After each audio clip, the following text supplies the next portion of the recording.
сурвалжлах сэтгүүлчдийн нийгэмлэгээс нөхцөл байдлын учир шалтгааныг нь олж дүгнэх эрхийг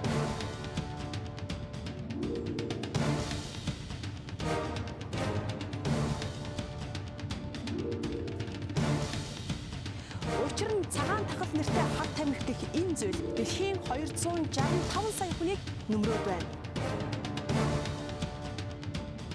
Ямар нэгэн байдлаар тайлбар хэлж байр сууриа аль нэгэн хэвлэлээр одоо хүртэл илэрхийлээгүй байгаа. Тусгаалan бэлдсэн сурвалжлага эхэлж байна. Анхаарлаа хандуулна уу?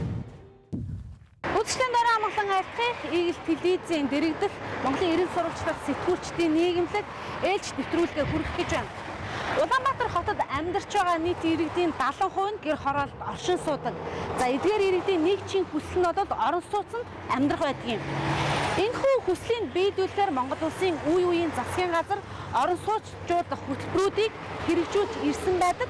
За гэхдээ энэхүү хөтөлбөр нь иргэдэд ашиг тусаа өгсөн гэхээсээ илүүтэйгээр барилгын компаниудын даам гарах нэгэн шалтгаан болсон байдаг юм а. Тодруулж хэлэх юм бол хөтөлбөр хэрэгжиж эхэлснээс хойш орон сууцны үн тэнгэр тултал өссөн. За энэхүү шалтгаанаа тэд барилгын материалын түүхийн эд одоо жил болгон өсөж байгаатай холбоотой хэмээн тайлбарласаар ирсэн юм. За харин үүнийг худлаа байсан гэдгийг Монголын эрен сурвалжлах сэтгүүлчдийн нийгэмлэг баримтаар дэлгэн үзүүлэх гэж байна. Анхаарлаа хандуулна уу?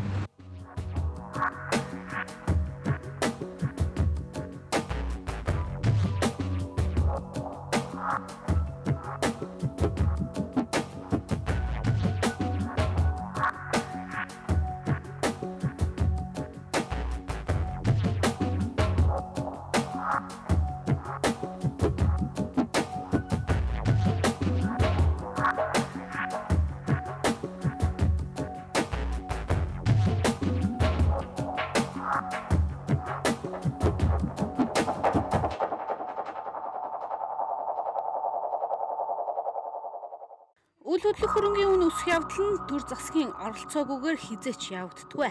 Энэ бол эдийн засгийн бичигдээгүй хуулийн нэг гэж байгаа. Нэг үгээр орон сууцны үнийн хөөрөгдлийг засгийн газар өөгшүүлж байгаа хэрэг юм.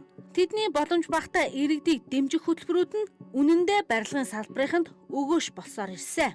Гайлаар орж ирэх барилгын материалын үн нэмсэн гэдэг шалтгаанаар барилгын компаниуд үнэ нэмдэг боловч үнэндээ бол гайл дээр Монгол улсын барилгын хэрэгцээний 2-3 жилийн бараа материал аль хэдийн ороод ирчихсэн эзнээ хүлээж байдгийг албаны хүмүүс хэлж байсан. Мөн энэ онд барилгын материалын гол нэрийн бүтээгдэхүүний үн өмнөх оныхоос хямдарсан. Бусад материалын үн тогтвортой байгаагч албаныхан хэлсээр байх юм а. Энэ бол манай бол дархны хөрөлгөө өдөр бизнесийн байгууллага үнийг зах зээлдээ үндэслэж тогтоох ёстой.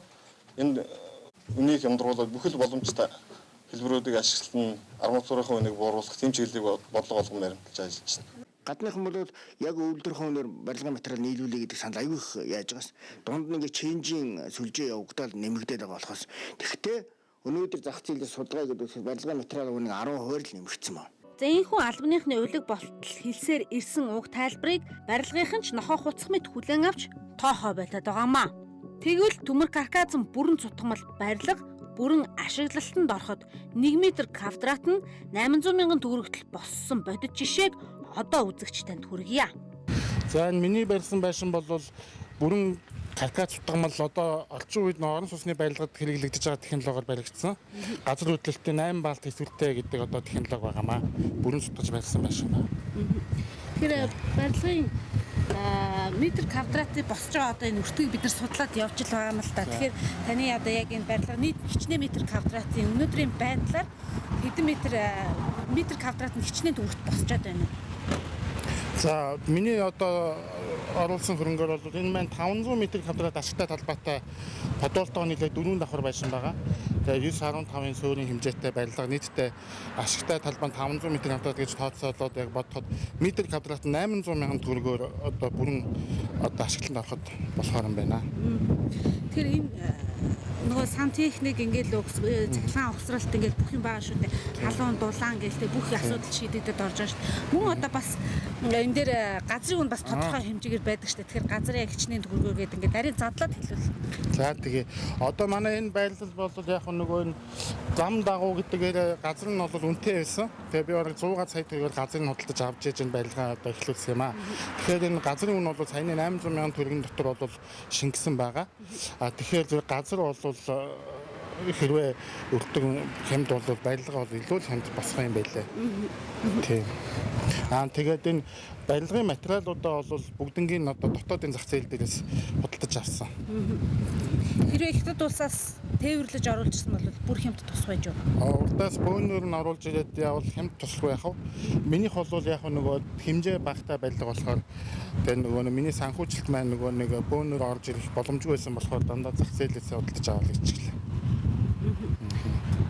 Одоо 1 м куб цементээ оруулахад 1 м кубд хичнээн төгрөгөөр зүтгүүлсэн бэ. Юу яасан? Метр куб нь юу яд юм бэлээ? Энэ бат бүх Элмикон энтер гэдэг нөгөө зурмын үйлдвэрүүд бий. Тэднээс авахд метр куб нь маркаас шалтгаална. 250 300 марктай бетон хийсэн дандаа. Тэднэр нь бол дунджааны 165 мянган орчим төгрөгийн үнэтэй байсан. Метр куб бетон. Тийм. Ер нь бол каркасын барилгад бол бетон, тэгээд арматур, төмөр их одоо үнийн шингээд юм бэлээ. Өртөгтэй. Хэрвээ энэс өндөр барилга бариул метр квадратын үн буурах магадлалтай таны одоо барилга барьсан туршлагаас харахад. Ер нь бол яг энэ технологиор барих юм бол энэ мэдээж нөгөө нэг олон тоогоор барихаар олон одоо давхар болгох ч юм уу талбай томтой барих тусам үн нь бол тэр бөөний үнэндээ шингээд хямдрах магадлалтай л да. Тийм.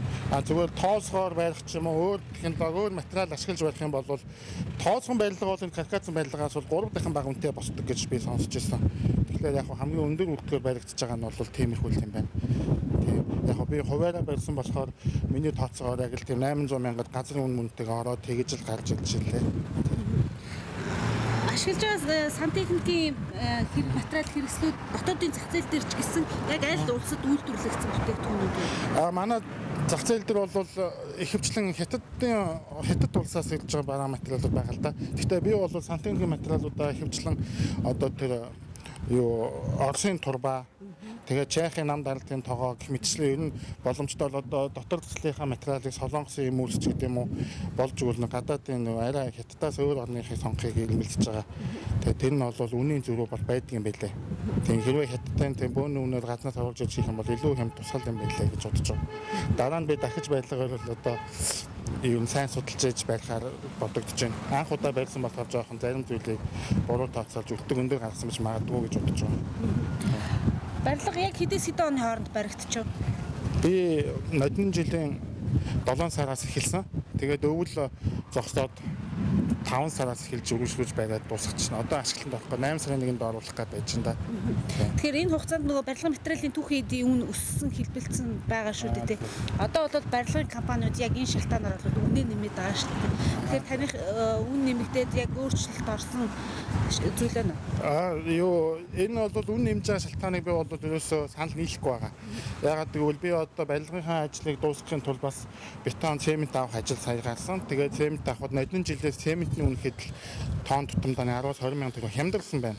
Энэ жил бол цементний ханш бол өсөхгүй тонн 150-аас доош үнэтэй 140 одоо ижлэгийн үнээр худалдаж авч штэ. Тэр нодны жил бол илүү үнэтэй байсан. Тэгэхээр миний бодлоор үн материал өссөн гэдэгтээ бол би санал нийлэхгүй байна. Иргэн Баярхүүгийн хувьд барилгын материалаа бүгдийг нь дотоодын зах зээл дээрээс авсан гэж байгаа. Тэгвэл барилгын материалын үнийг дотоод зах зээл болоод Бүгд найрамд Хятад ард улсын 90 хотын үнэтэй харьцуулах зорилгоор манай сурвалжлах баг урд хуршийг зорьсон юм а.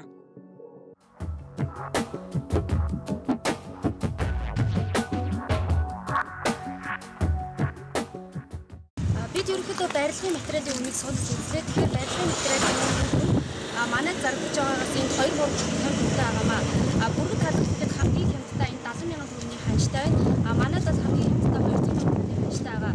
Тэгэхээр үүнээс ингээ харьцуулаад үзэх юм бол хэрвээ барилгын материалын компаниуд үнэ ингэж хэд хөөрөгдүүлэхгүйгээр ингэж манай улс руу оруулах юм бол манайд метр квадратын үн тийм тэнгэр тулсан үнэтэй байхгүй маа гэсэн тооцоо гарч байгаамаа.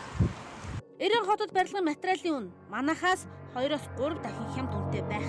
Тухайлбал барилгад хамгийн өргөнөөр ашиглагддаг цементл гэхэд 1 тонн нь 340 юан буюу 82,960 төгрөгийн ханштай байх юм а. Харин манайд цементийн доод ханш нь 160,000 төгрөгөнд байгаа юм.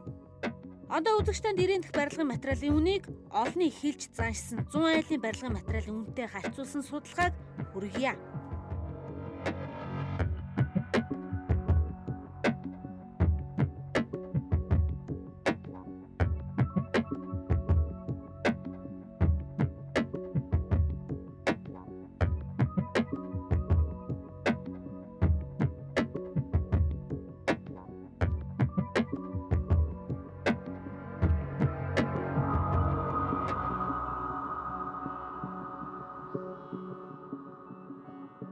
Нэг барилгад ашиглагдаж байгаа нийт түүхийн эдийн 60%-ийг бүгд найрамд хятад ард улсаас нийлүүлж байгаа бүтээгдэхүүнээр хангадаг. Тэгвэл өнөөдөр улсын хэмжээнд барилга барьж байгаа орон сууцны компаниуд бүгд л урт хөршөөс бараа материалаа татан авч хэрэглэж байгаа. Энэ утгаараа тэдний барилгын материалын метр квадрат нь үсрээд 600,000 төгрөгт босдог болж таарч байна.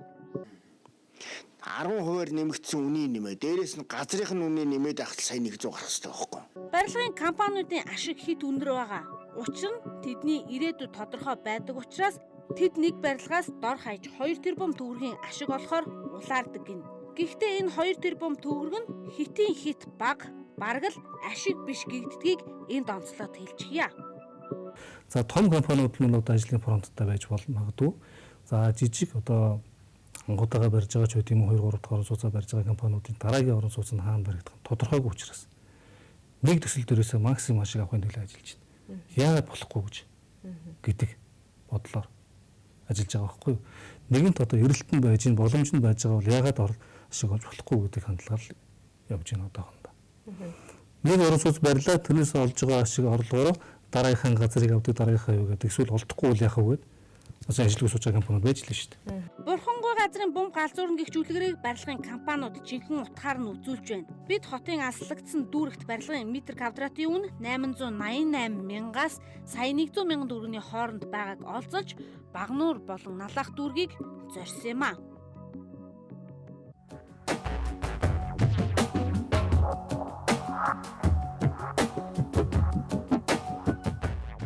Тулга констракшны Багнуур дүүрэгт барьж буй энэхүү барилга нийслэл хотод баригдаж байгаа хамгийн хямд орон сууц. За эдний үн бага байгаагийн эхний шалтгаан нь Багнуур дүүрэг төвөөс алслагдсан учраас.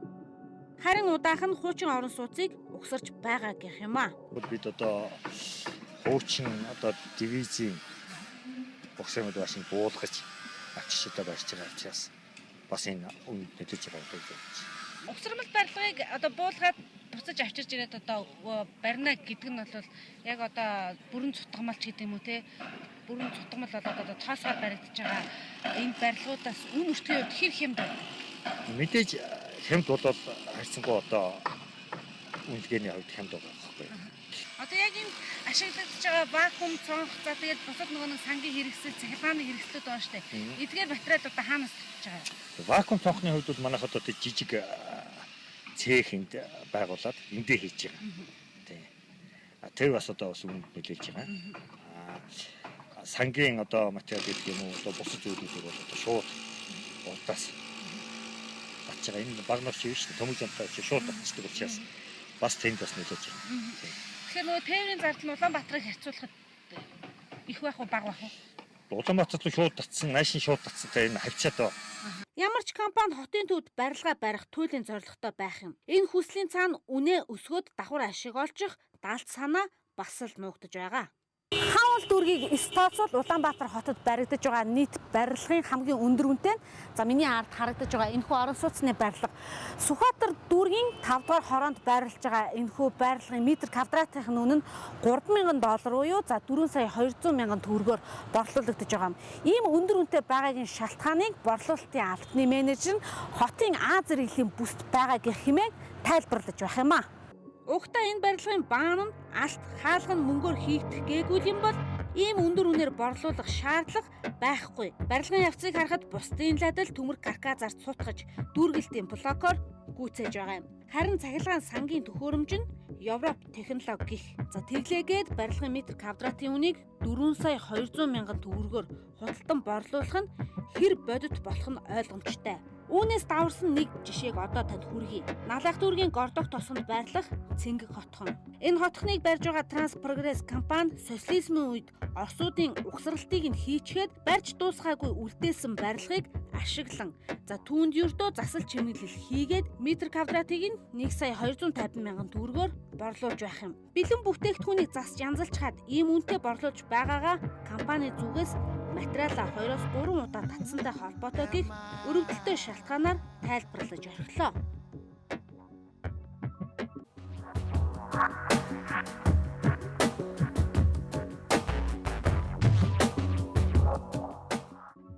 Гэтэл тэнгэрт тэмүүлсэн үнэтэй барилгууд тухайн үнэндээ тохирсон чанартай байж огт чаддаггүй байна. Ганцхан жишээ дурдъя.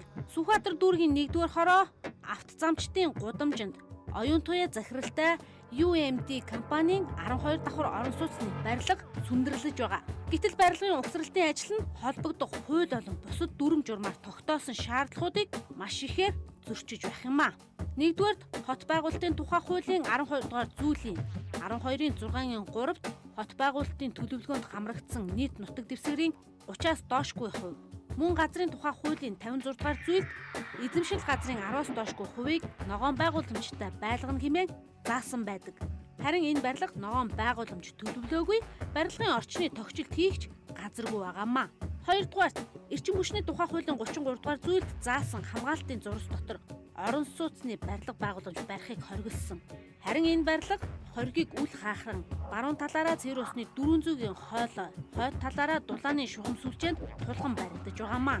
Гуравдугаарт барилгын баруун талд нийтийн эзэмшлийн зам талдаг хаан хүнд даацын караан суйрлуулж улмаар газар доорох цэвэр усны 400-ийн хоолой гэмтэн ус алдуулж бусад компаниудад материаллык хохирол учруулад байгаа юм.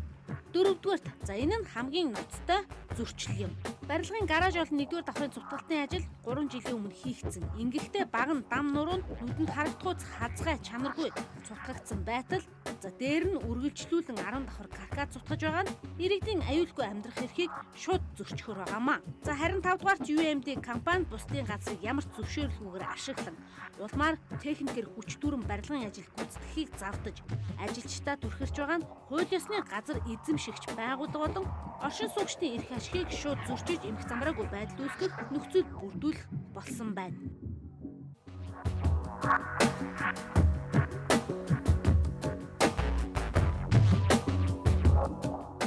Ердөө сүүлийн ганцхан сарын дотор хуучин орон сууцны үн 20 хувиар, шинэ орон сууцны үн 6 хувиар өсөж байгаа. Энэ бол яа харахгүй засгийн газрын хэрэгжүүлж эхэлсэн 8% зээлийн хөтөлбөрийн үр дүн гэж байна. 6 сарын 17-наас хойш ипотекийн 8% зээл хэрэгжиж эхэлснээс хойш бол орон сууцны үн бол тодорхой хэмжээгээр өсчөөд байгаа.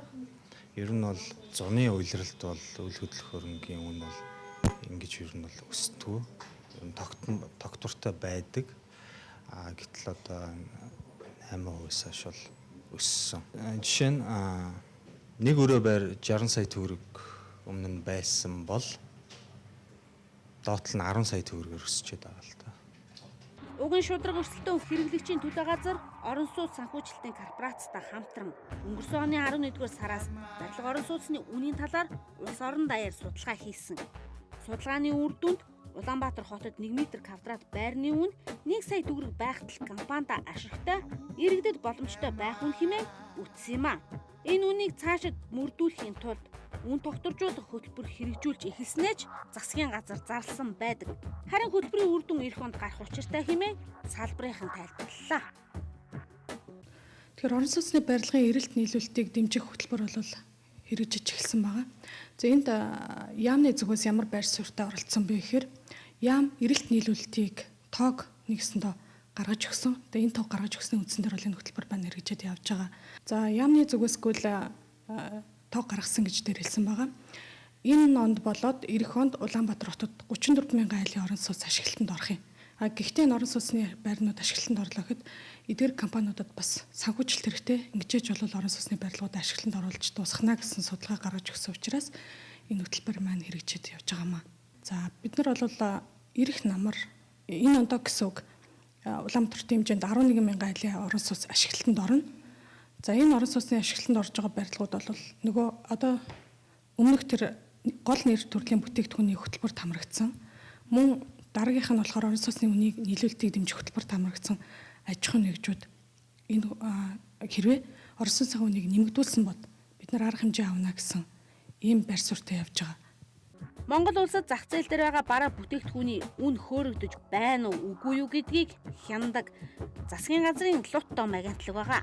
За гэтэл 2004 оноос хойш үйл ажиллагаагаа явуулж эхэлсэн шудраг өрсөлдөөн хэрэглэгчийн төлөө газар өнөөдрийг хүртэл орон сууцны үнийн өсөлтийн эсрэг нэгч үйл ажиллагаа арга хэмжээ авч ирээгүй байна. Харин тэд инфляцид нөлөөж байгаа энэхүү өсөлтөнд хяналт тавих ёсгүй гэж тайлбарлаж байна. За шудраг өрсөлдөөн хэрэглэгчийн төлөө газар нь ер нь бол зүй ёсны монопол буюу дамгай адилтай аж ахуйн нэгжүүдийн үнийн өөрчлөлтөөр бол үнийн өөрчлөлтөн дээр одоо хяналт тавьдаг тийм байгууллага л да ер нь яг хүмүүс болохоор манай байгууллага бүх юмны үнэнд орж одоо зохицуулт хийдэг гэж ойлгоод ах шиг байгаа. Яг үүндээ одоо манай өнөөдрийн байдлаар манай байгууллагын тогтоосон 150 аж ахуйн нэгж дээр дамгай олон одоогийн байдлаар 154 дамгай адилтай аж ахуйн нэг 64 зүй ёсны монопол аж ахуйн нэгжүүд байгаа. Тухайлбал зүгээр энгийн үүднээс нь ойлгуулах гэж хэлээ л да. Жишээлбэл одоо Мят компани, Төмөр замын компани одоо юу гэдгийг томоохон үйлдвэр үйлчлэгээний салбарууд одоо над энэ дэр ингээд зах зээлийн дамгай адилтай аж ахуйн нэгжүүдийн жагсаалт гэдээ гарсан байгаа. Бүх эрчим хүчний одоо тий юу яадаг тухайн зах зээл дээр ахиж өөр одоо нэг компани аж ахуйн нэгж орох боломжгүй тэр одоо зах зээлийнхаа 33%-ийг одоо эзэлж байгаа тэр компанийн үйл ажиллагаанууд дээр л манайх одоо үнийн зохицуулт өгж өгнө гэсэн үг. Тухайлбал эрчим хүчний энэ гэрлийн үн нэмэгдэгч гэдэг юм уу тий дулааны үн нэмэгдэх, усны үн нэмэгдэх нь одоо төмөр замын үн нэмэгдэх, Мятын одоо нислэгийн үн нэмэгдэх энэ энэ асуудлууд дээр манайх үнэхээр бас үнэлэлттэй үн нэмэгдээд байна уу үгүй юу гэдгийг бүх санхүүгийн их үүсвэрийг авч шүүж үзчихэж энэ дээр одоо тодорхой яг энэ үндэслэлээр үн нэмж болох юм байна. Энэ дээр бол үн нэмэх шаардлагагүй гэж зохицуулт нь бол манайх барилгын салбар дээр яг одоогийн байдлаар бол дамгайч төр зүйсний монополч аль нь ч тогтоогдоогүй байгаа.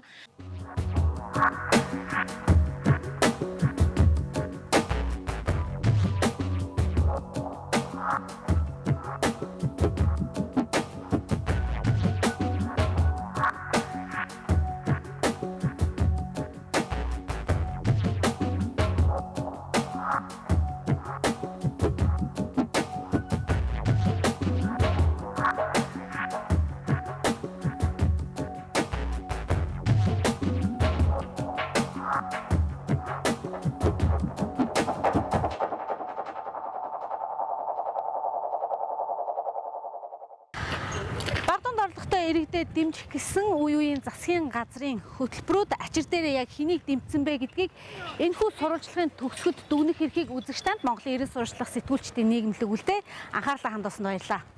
Орой мэнд үзэгчтэй Монголын эрен сурвалжлах сэтгүүлчдийн нийгэмлэгээс нөхцөл байдлын учир шалтгааныг нь олж дүгнэх эрхийг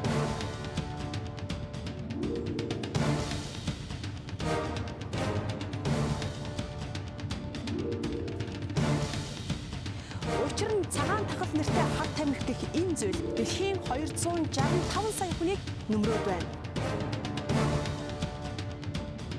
Ямар нэгэн байдлаар тайлбар хэлж байр сууриа аль нэгэн хэвлэлээр одоо хүртэл илэрхийлээгүй байгаа. Тусгаалan бэлдсэн сурвалжлага эхэлж байна. Анхаарлаа хандуулна уу?